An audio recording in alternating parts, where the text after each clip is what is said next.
to establish a IPsec tunnel.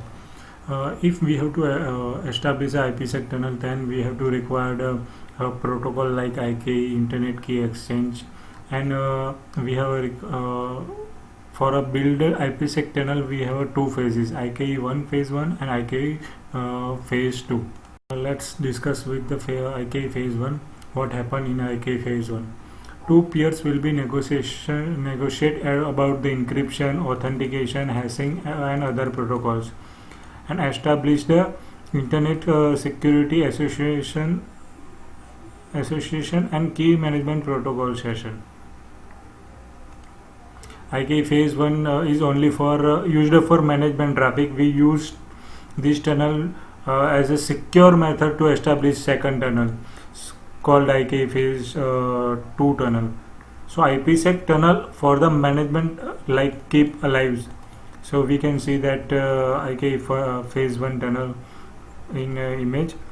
It's used for to secure IKE phase 2. Now IKE phase 2.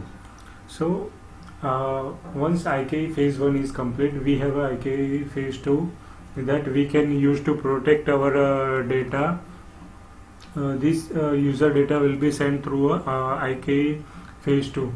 IKE builds the tunnel for us, but it doesn't authenticate or encrypted user data. So we use other two protocols like authentication header and ESP encapsulating security payload. AH and ESP both offer authentication and integrity, but only ESP support encryption. Because of this, ESP is the most popular choice now for IPsec VPN. Both protocols support two different modes, transport mode and tunnel mode. Let's discuss with transport mode and tunnel mode. The difference between transport mode and tunnel mode. So the main difference between the two is that the transport mode will use the original IP header, while in the tunnel mode we use a new IP header. Here is the example to help to visualize this. So you can see that in PPT.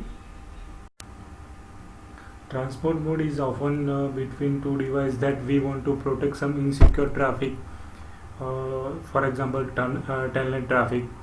Tunnel mode is typically used for site-to-site VPN, where we need to encapsulate the original IP packet, since that most private IP address and cannot be routed on the internet. I will explain these two modes in details later in this module. Now let's discuss the entire process of IPsec in 5 steps. First step is initiation. Second is IKE phase 1. Third one is IKE phase 2. Fourth is data transfer, and fifth is termination. So let's start with the initiation.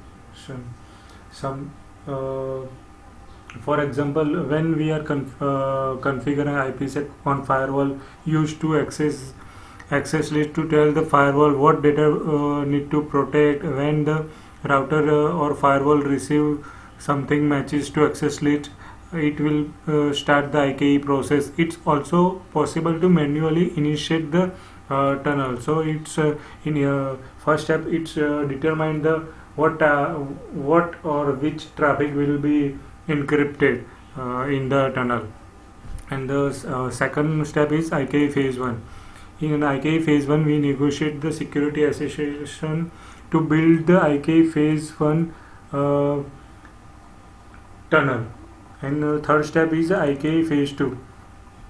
So within the IKE phase 1 tunnel, we build the IKE phase 2 tunnel, IPsec tunnel.